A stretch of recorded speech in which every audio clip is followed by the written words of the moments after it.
All right, stream and the recording are going. Hey everyone, this is OotiniCast episode 369, being recorded on the 27th of August 2019.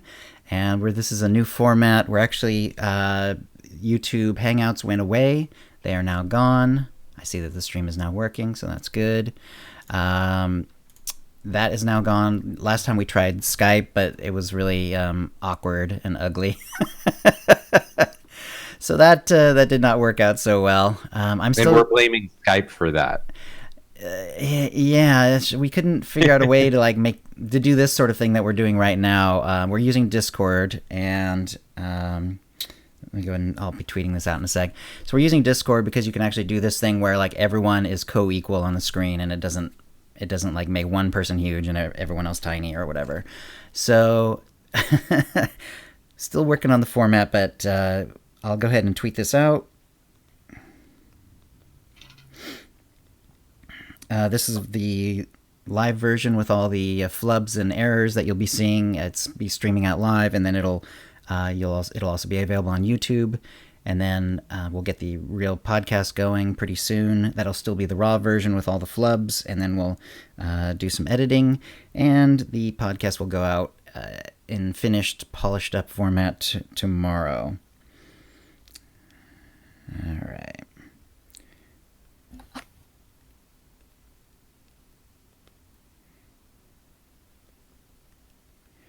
Sweet. All right, got it tweeted.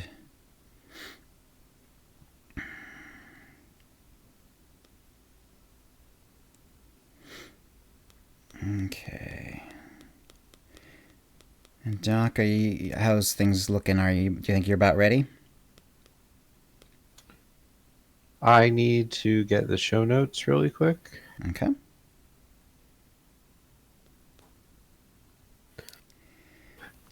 Cool. And I'll just take a moment to retweet it on my personal account.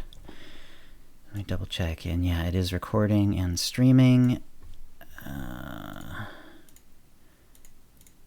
Alright, this is still going to be kind of awkward.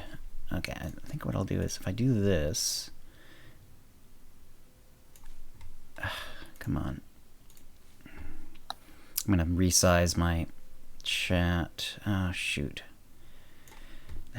There's a way to make the chat exit or release from the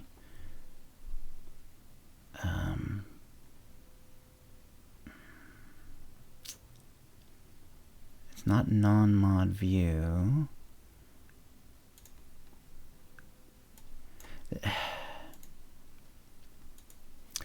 Shoot, I thought there was a way to do that where you could just take the chat and remove it from, hey kitty, and kind of remove it from the Twitch panel, so you could actually float it around the screen, which would actually be really handy. Okay, so I'm just gonna have to do it. I'll just have to deal with it this time, I think.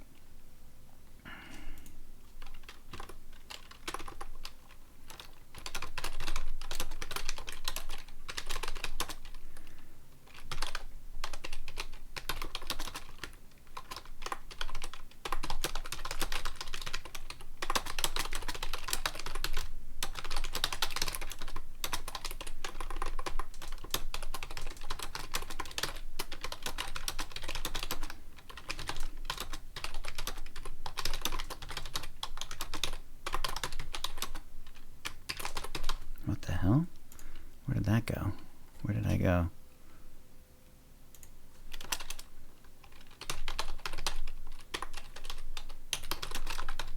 Okay, so I'm just finishing up my little tip thing here.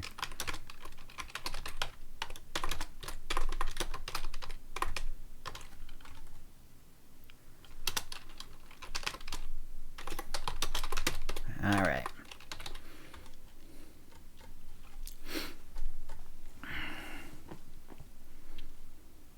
Do you need another minute, Doc? Yep, just grabbing the Twitter poll. Cool.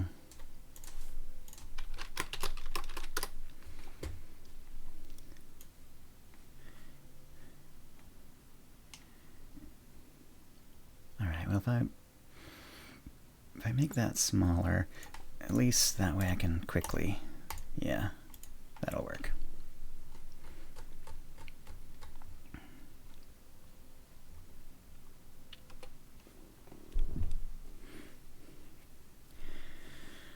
Yeah, so so we are taking a little bit of extra time today. It took us a little bit of time to make sure that the Discord would actually work and that we actually had everything set up properly, and I think we are pretty much there. But Doc needs a little more time to wrap it up.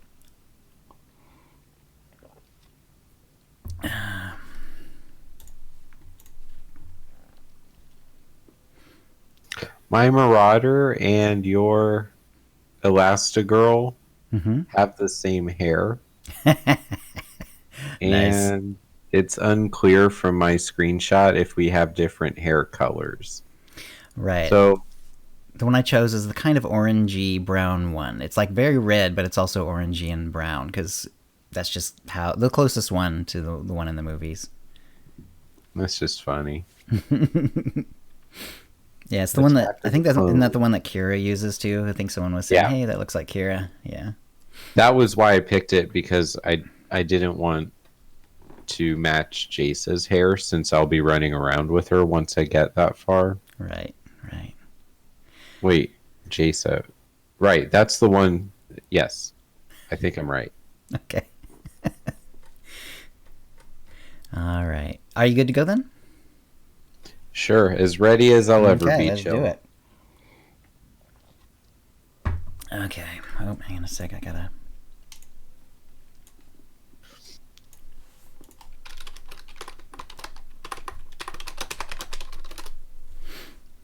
Sorry, Kitty, I didn't see that message earlier. My panels are all messed up.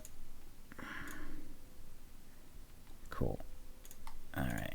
Let me cancel that so it doesn't show anymore. All right. I think I'm ready to go too. Let us get a going. Going in 5.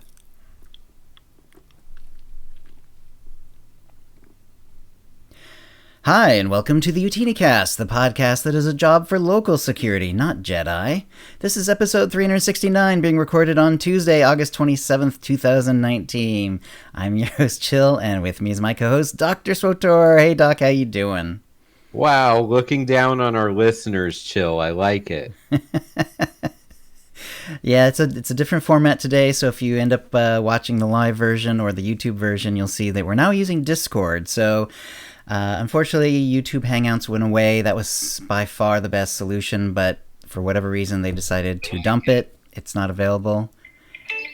What am I hearing there? My phone. Okay. You want to just redo the whole episode, Phil? No, I'll just cut this out.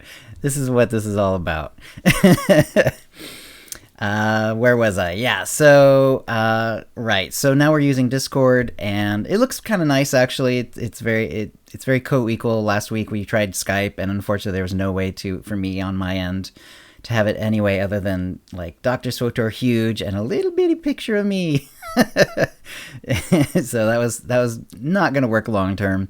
So we're trying the Discord thing, and it seems like it looks a lot nicer to me, and I think we can make this work. Hopefully, technically, nothing will go wrong. You're always taking a chance when just something changes, but it was out of our hands. YouTube/Google dumped Hangouts, and they're just not available anymore.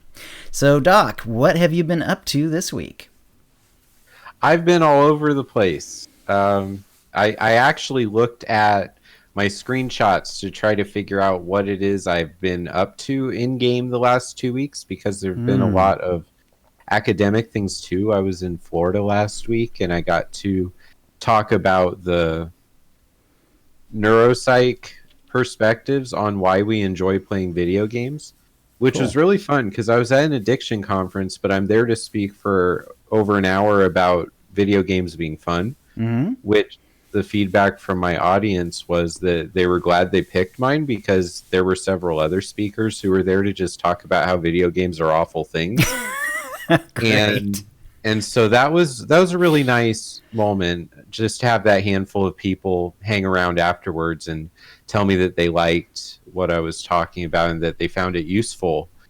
And Mm-hmm. so that's what I was doing on the academic side. But I actually did a lot of things in game that are pretty cool for me.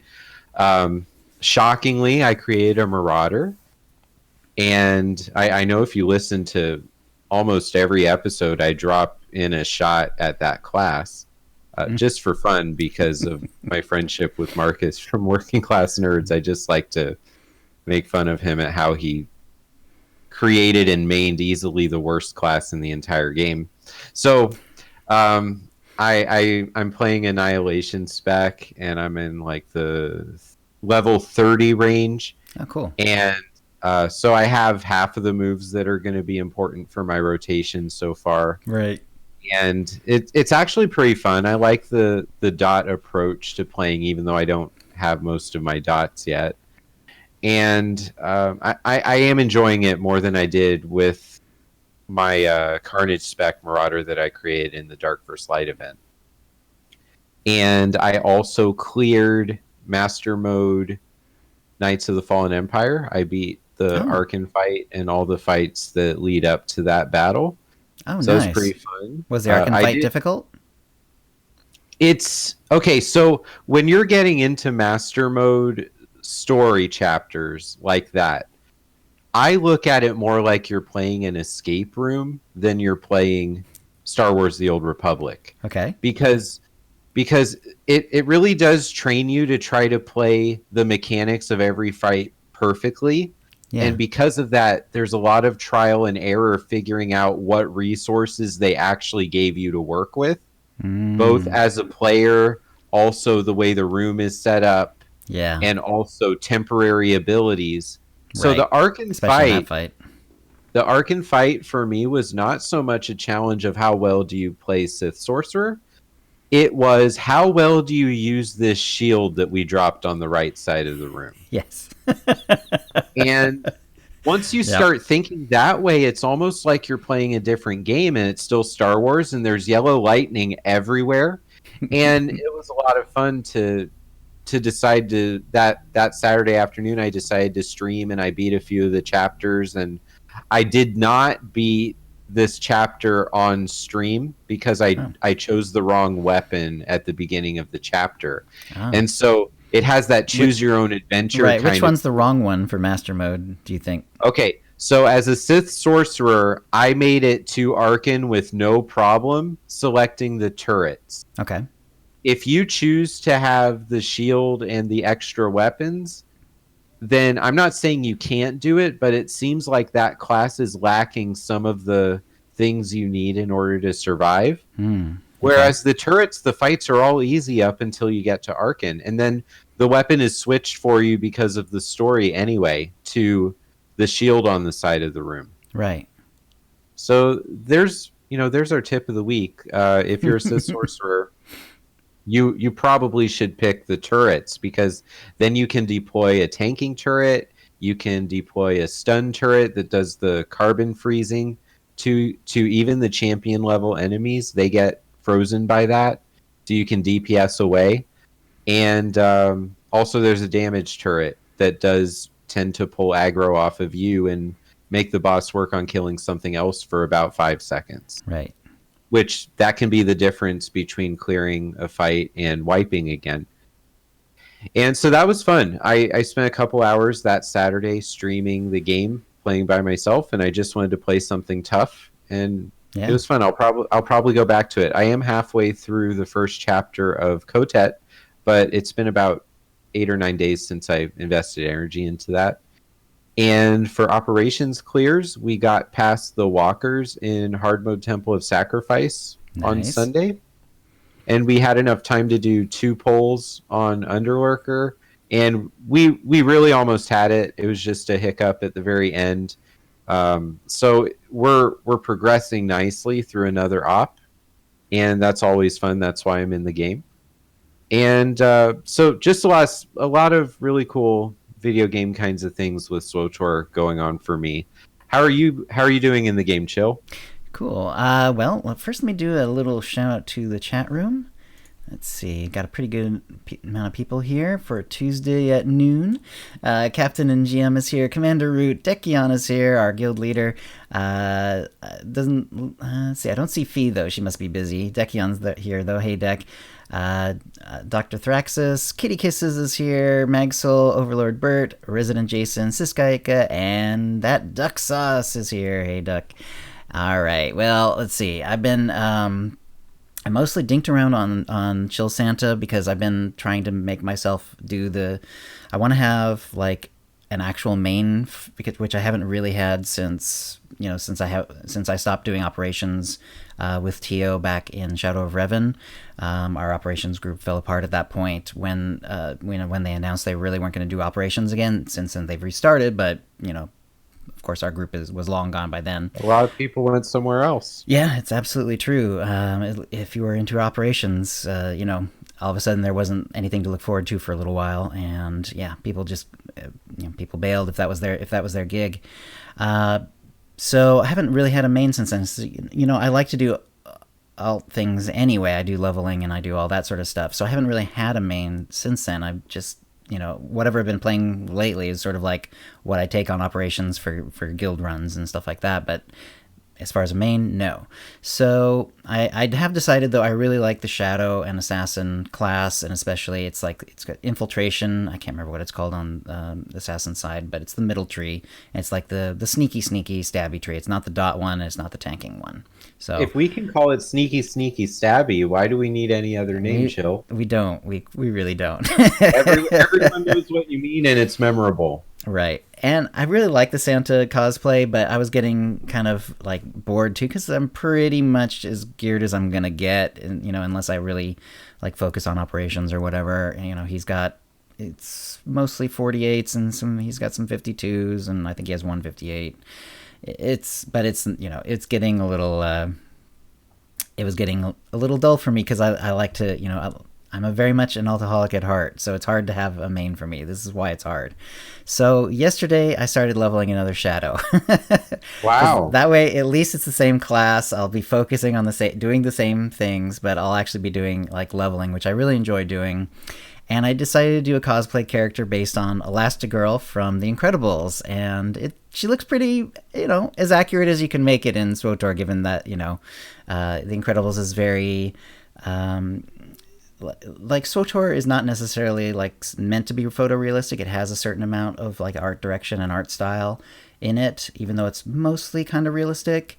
But The Incredibles is very much different style, very much more cartoony. So it's not going to be perfect, but I'm pretty happy with it. I've got the yellow belt and the red and the black outfit going. I'm gonna try some different dyes and stuff like that, and see if I can't get a little more accurate than it is now. But I'm pretty happy with it, and there'll be a picture of her in the show notes. And yeah, it's a lot of fun. I've only done the one planet. I've done the starting planet, and she's on the fleet now, picking up biochemistry and whatever. I decided to make her biochem just because I like that one. I just find it very useful, and because I find for me, I'm very like, if I don't have a lot of something, I tend not to use it at all. So it's like with like cooldowns, like I tend to like completely leave them alone, and like unless it's a real emergency, and then I use all of them. Like and I'm trying to get better at like using cooldowns more often, and just getting used to like rotating their cooldowns and reacting to their downtime and stuff like that. And it's the same. And it's the same with like health packs and adrenals. If I don't have like a ton of them, I don't use them. I never think to use them because I'm always afraid that I'm going to run out, which I never do, especially while leveling, because you're going to run into the next level of, med packs, even if you're not a biochem person.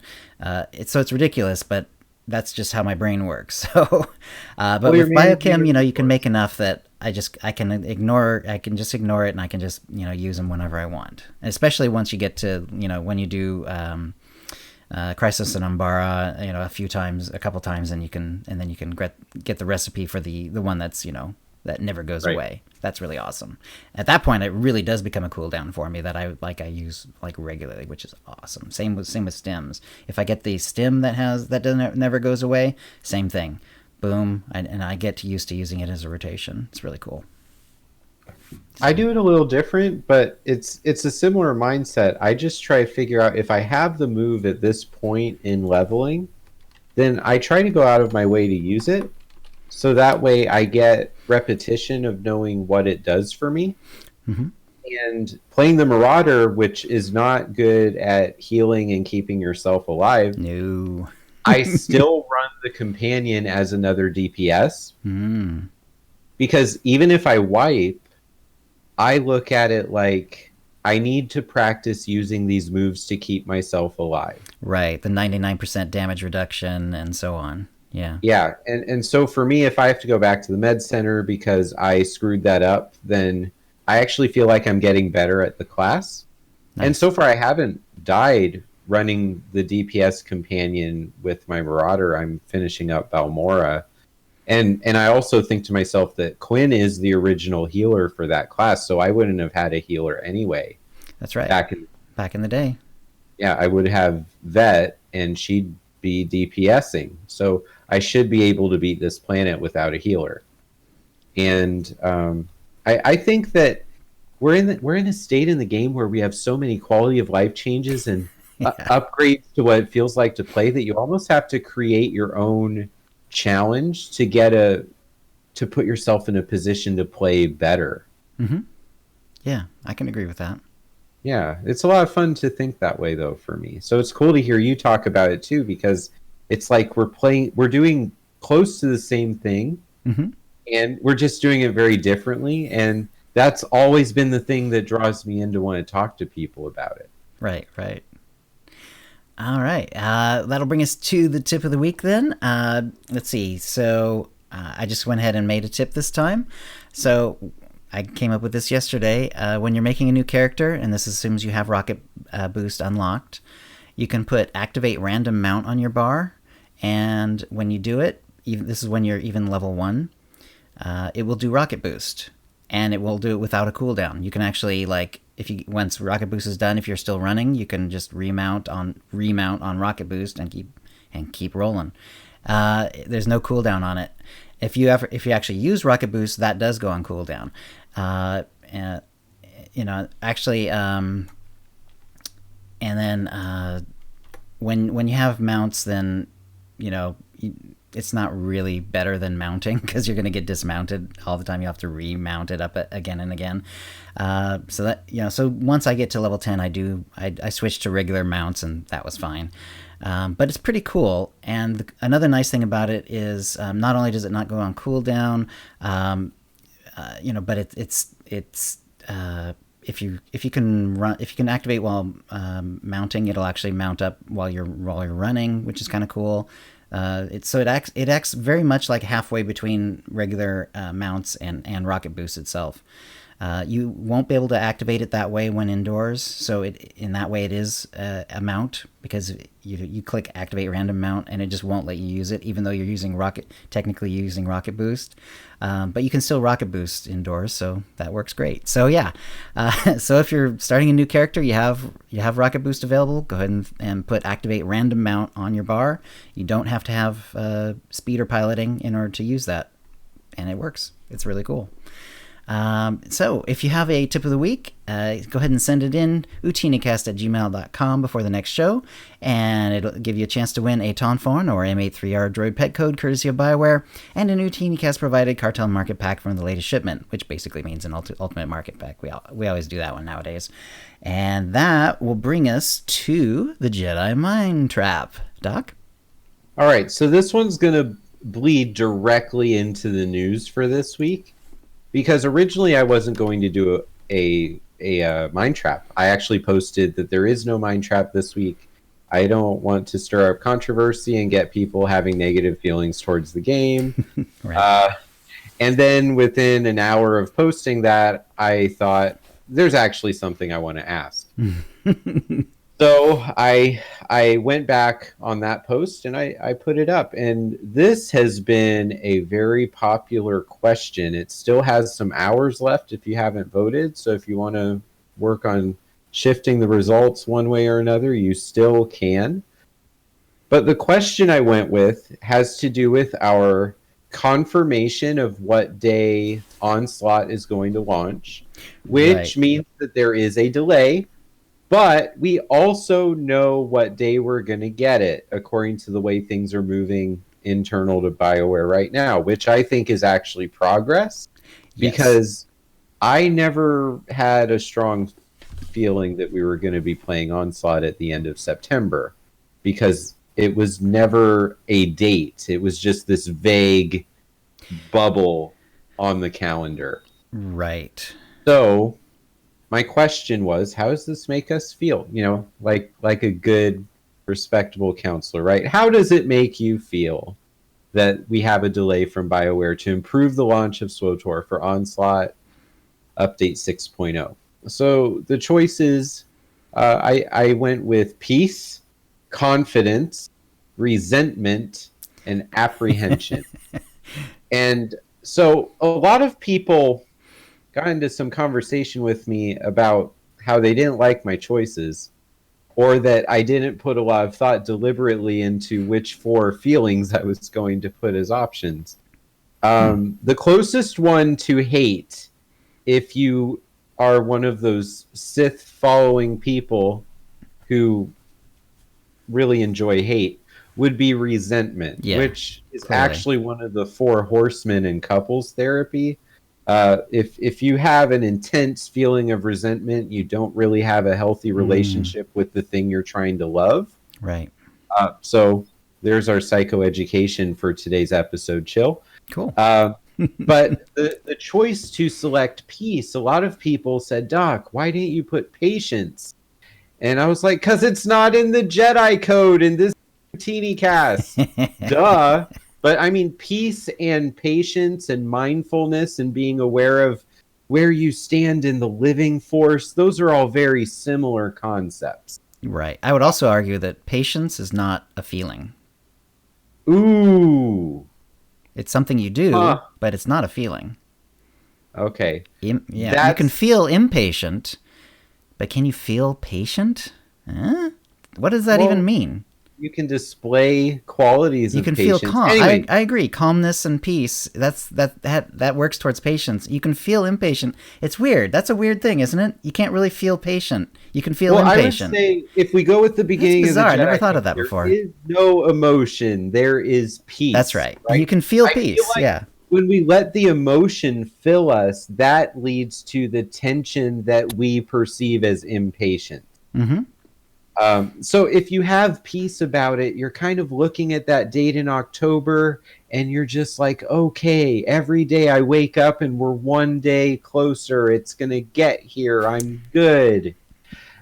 Confidence might be a little different than peace. This is a more aggressive, positive feeling that says, yeah, BioWare's going to go do the stuff they said they're going to do, and October's going to be here, and 6.0 is going to be awesome. Right. All right, so resentment is, derivative of this hate. Like, I'm still playing this game, and I really hate what BioWare's doing with it, and how could they delay me again, just like they did in 5.0 Mm-hmm. and 4.0 and 3.0. So basically, if you're not expecting this at this point, you're not watching the same movie that we're watching. All right, and then apprehension. This is that anxiety moving to panic, like, oh my gosh, they delayed it, it must be terrible, they're playing it inside their office and they hate the work they do and they know it's going to crash the servers and it's going to be terrible. Renown isn't working and the planets aren't working and everyone's feet become their ears. All right, so Jill, before we talk about the percentages of the votes we have so far, how are you feeling about this delay? Right. I voted confidence, and I liked how I mean, no one loves delays, obviously, but whenever I've been streaming the last even couple of weeks, occasionally people would bring up, hey, Onslaught. They said September. Do you think they'll make that? And I started. Even a few weeks ago, I was like, yeah, they'll probably make it and whatever. And it's like, but as the weeks came later and later in October, and we didn't, or August rather, and we didn't have an actual launch date. I started hedging my bets for sure. It's like, well, I mean, they're going to catch some heat if they delay it too long, because we know that Disney basically doesn't allow anything Star Wars to be launched within a few weeks of a movie. Like you can't do a game, you can't do an expansion, you can't start a TV show up within like a few weeks before or after an actual movie launch. And so, they can't delay it too much. On the other hand, we're getting awfully close to September now, and we haven't heard an actual date. So I assumed even if they were going to keep it to September, it would be like right at the end of September. It would have to be like the 28th, 29th, 30th, something like that. Right. So the fact, I mean, for me, and that's what I was kind of going with. It's like, well, if they don't delay it, it's going to be right at the tail end of September. So when they announced, October 22nd, it's like, well, it's basically just 3 weeks after I had figured it in for anyway. That's not much of a delay, and it's fine. So, and now I'm actually confident because that's not a huge delay, but they were able to give the actual date this time, which they usually are not going to do unless they're pretty confident. I mean, they could move it again. You never know. Maybe late in the game, some huge game-breaking bugs turn up that they have to fix. They just can't launch it on 22nd, and it gets delayed again. But basically, it's going to be really close to that date, and it's probably going to be on that date. So that's why I'm confident. It's like, okay, they've given us a date. They're pretty confident now, and that makes me feel confident. So, right, and you're in the majority of people. We have so far 111 votes, and over 50 people of that, or close to 50 people, I should say, chose confidence. Right. And our audience, or the people who see what I tweet, they seem to be a pretty positive bunch about the way that we connect with BioWare and the way that they give us content and then we consume it, and just the symbiosis of that. A lot of people actually didn't choose the two negative options. So that's nice, right? We get to have happy feelings today. I think also confidence is one of those answers that, like, confident in what? That the expansion will work well when we get it, confident that BioWare can hit that deadline. So for me, even if they delayed it till something much further out, like in 2020, I would probably still pick confidence, because I've been part of a lot of projects as an adult at this point, and sometimes you just have to be honest about how long it will take to make a quality product. Right. There's a big difference between getting something done, like you turn it in and it's garbage, versus it's really good and it changes people's lives and they enjoy consuming it. So, but that's not the case. It's 1 month delay to make sure that things work correctly. So I think that that's a really nice reality for us to live with. So the breakdown of percentages of votes: 38% said they're feeling peace. Okay. 42% confidence. 3% resentment. So overall, that's 3 or 4 people that are wrestling with some real combative feelings about this news, and 17% apprehension. Right. So that one is just a bit of worry, a bit of disappointment, a bit of, I'm not sure this is good for me.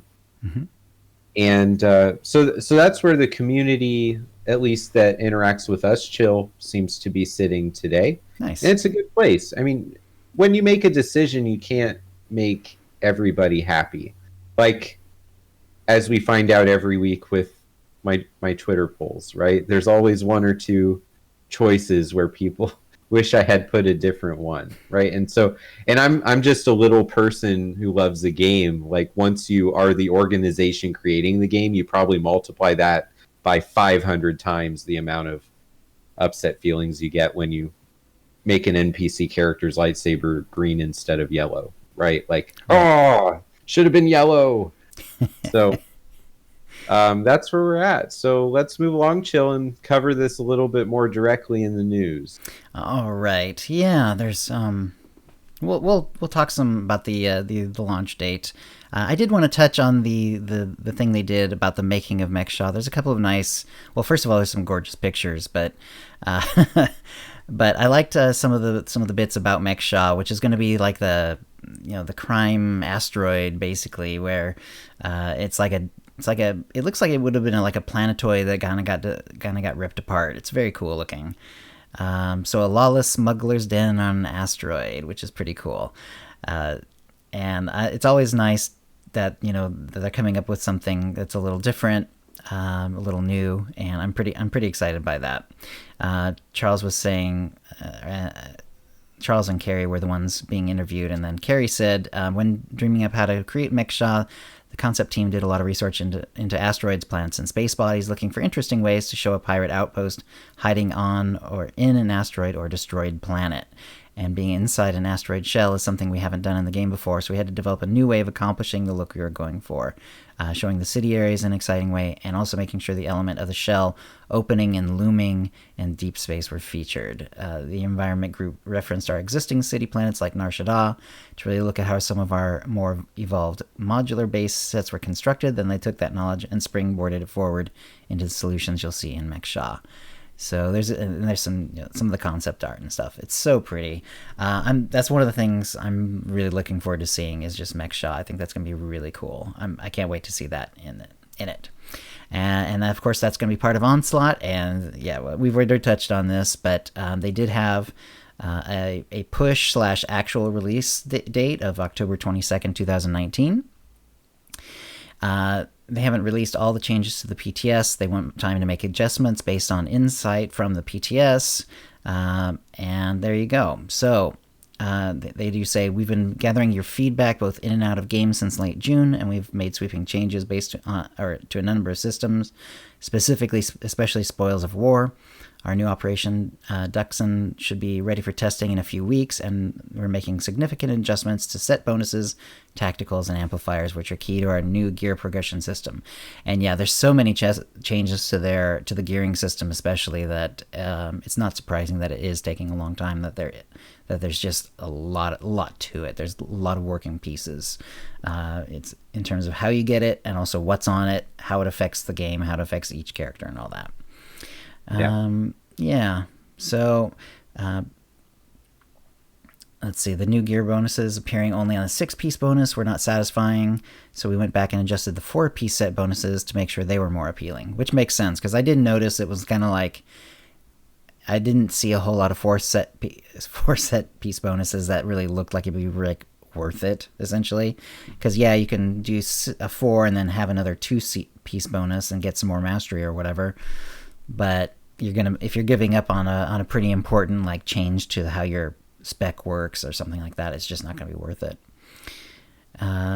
So one of the main things that they did along with this announcement is they changed the Nautilin subscriber reward. The original idea was that if you were subscribed on the launch date, that would be the thing that gave you the Nautilin species for free. You'll be able to buy it later on if you don't happen to be a subscriber. However, they're gonna widen the window now. So as a thank you for all your efforts with Onslaught and the PTS, we've decided to give the Nautilin species to anyone who's a subscriber anytime between September 1st, 2019 and October 22nd, 2019.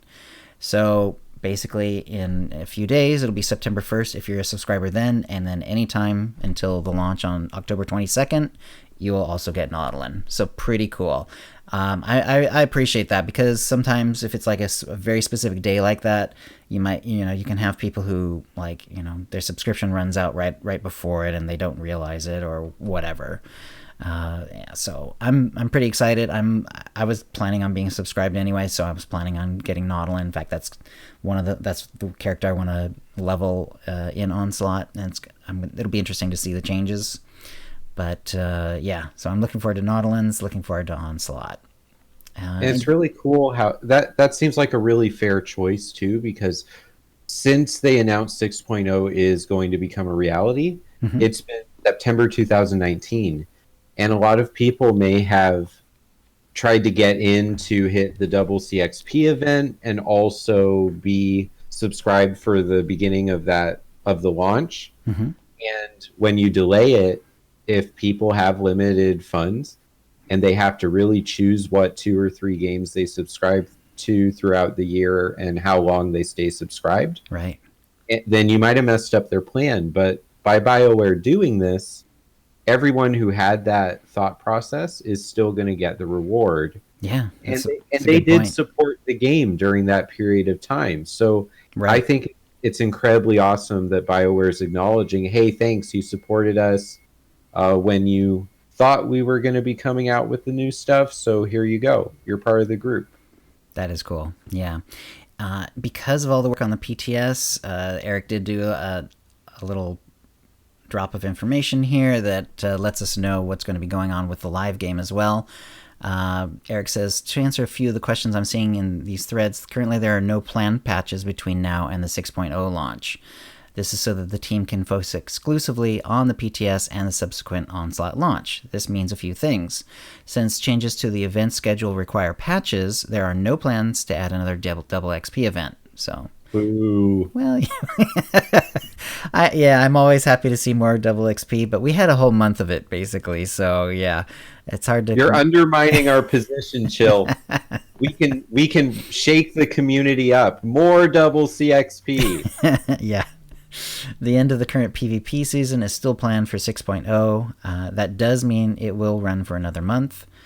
So if you're doing ranked PvP, it'll continue until October 22nd at least. And Nautilins are tied directly to a lot of other work happening with Onslaught, so there is no opportunity to bring them or anything else from Onslaught before launch. And they mentioned that because there was a couple of times in some of the times that they've been interfacing with the public where there was some indication that, if they could, they would love to, be able to launch Nautilins early or whatever. But that just is not happening now. I feel so bad for Eric because I will make announcements to my class that feel a lot like this. And then I know that bullet point is because 1,000 people have asked him that via email or Twitter message. Right. And that there's nothing he can do to get this question to stop. So good luck, Eric. May the force be with you. There we go. Now, a week ago, there was an unscheduled maintenance. Didn't have too much effect on the game, but apparently there was, they said it was specifically to address an in-game exploit, and it must have had to do with the GTN. I don't know what the exploit actually was or what the effect was. I assume it allowed you to get, because we know it was GTN related because of what they did. So as a part of what we're doing during this maintenance, players will find that all of their GTN sales have been expired. Once we come back online, you'll find that any GTN sales you had waiting for you in your mailbox. So it just got kicked out, kind of like if you cancel it yourself or if it timed out. Essentially just automatically timed out everyone's GTN. So I don't know what the exploit was. They never really, they shouldn't. They tell basically us. never. They don't really like to talk about what the exploits are or how to do them or exactly, for obvious reasons. But it's clear that it had something to do with the GTN because yeah. So yeah, and then they'll be doing an investigation of what occurred, and then once they've completed their review, they'll let us know the status and the actions we have taken. So and then he did clarify that there's not going to be a full rollback on the servers. They're just going to expire the auctions, and that anything that happened prior to that point should be untouched. And that did happen, and yeah, I remember like one of my characters did have something on the GTN and it was just waiting in my mailbox like it had timed out. But other than that, no big deal. Yeah, it's always interesting to see these little sort of like little peeks behind the curtain of like, what's going on with the game. And there's so many systems and things break or people find exploits accidentally or even on purpose. Who knows? We don't know in this case because we don't even know what the exploit is. But yeah, I always liked hearing these little bits about, what it's like to deal with like such a big game like this. PTS phase 1.5 is ending. Well, now has ended. This is from the 22nd. So this is phase 1.5. Originally there was going to be two phases, a phase 1 and a phase 2, and kind of like some rewards for going on the PTS and doing certain things on the PTS. But then they added a 1.5.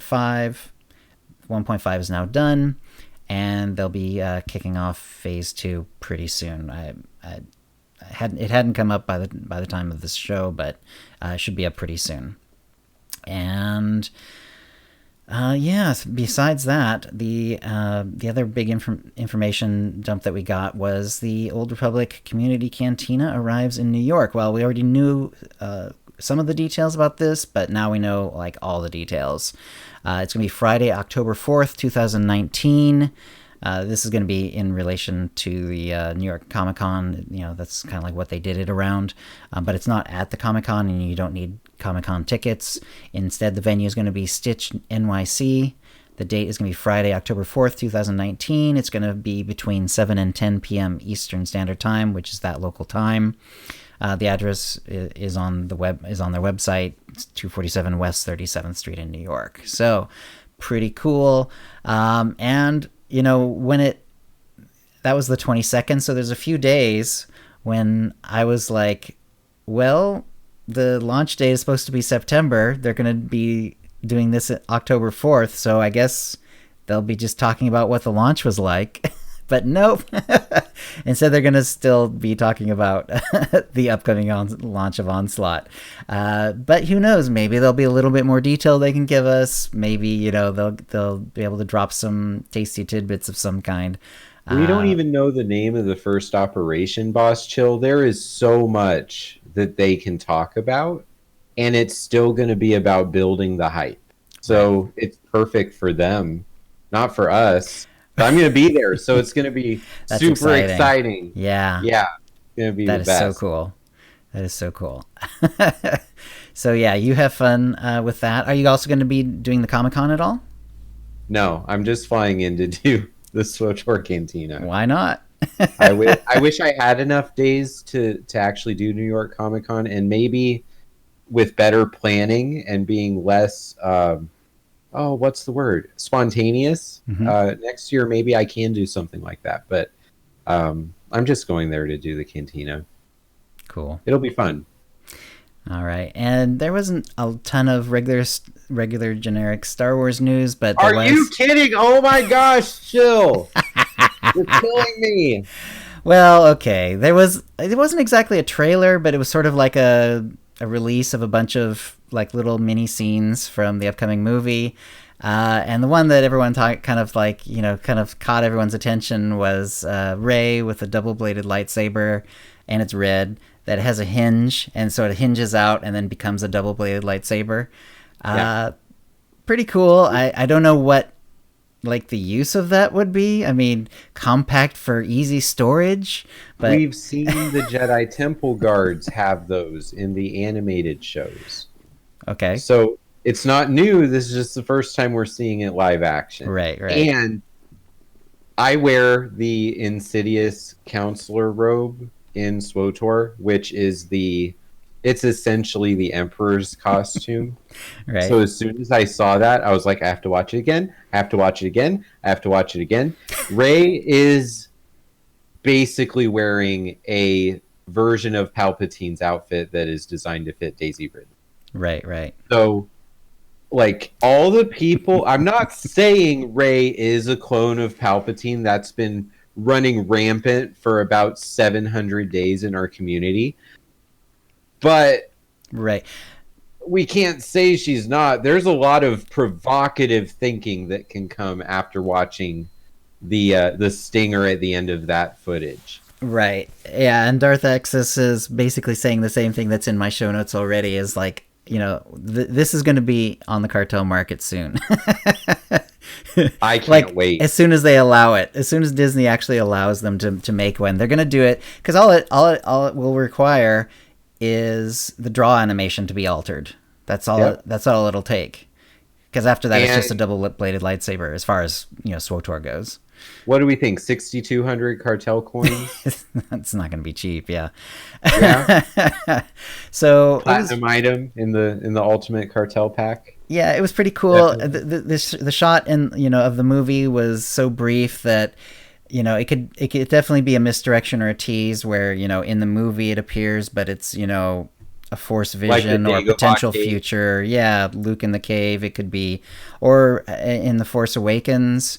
The trailer showed Finn with a lightsaber, but of course he only holds it for like 2 seconds, and he's not Force sensitive, as it turns out. But everyone was like speculating about that too. So they love playing with our concrete. Exactly. They love to. Yeah, exactly.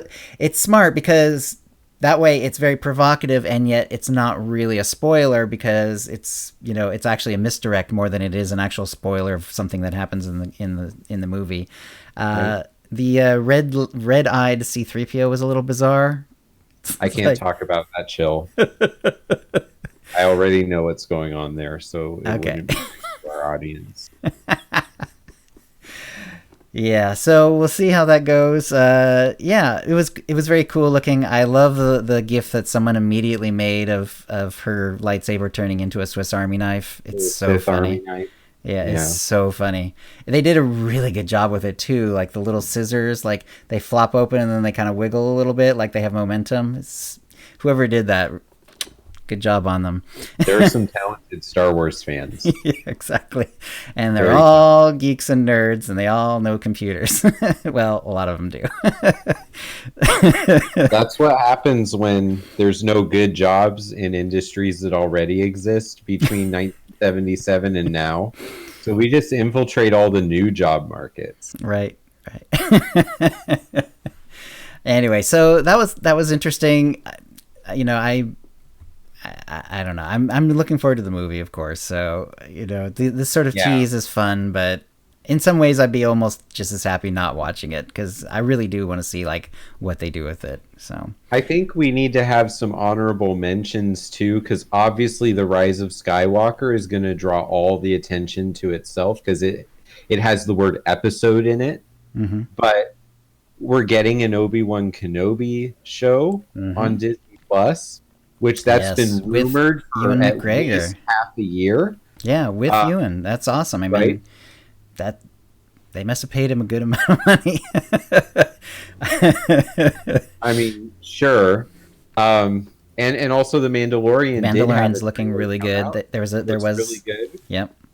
We're gonna see IG-88 do all the stuff that we believed IG-88s or IG droids can do, but you can't, like the way movies were made in 1979 and 80, the best we could get for IG-88 was stand there with all the other bounty hunters. Right. But have one or two lights flashing and that's about it. Yeah. And so it's really cool that we're going to get to see it in action and do stuff and use the technology we have to make it a character that is just inspiring. I love going back and making the things we already have as part of the franchise and make it awesome because we can now. Nothing has to be real in movies anymore. So why not? So I'm excited by that shot where he's spinning around and his arms are going everywhere. That's just really cool. Blasters in hand and probably aiming perfectly and lots of death going on around him. It's going to be great. Yeah, there's a lot to look forward to.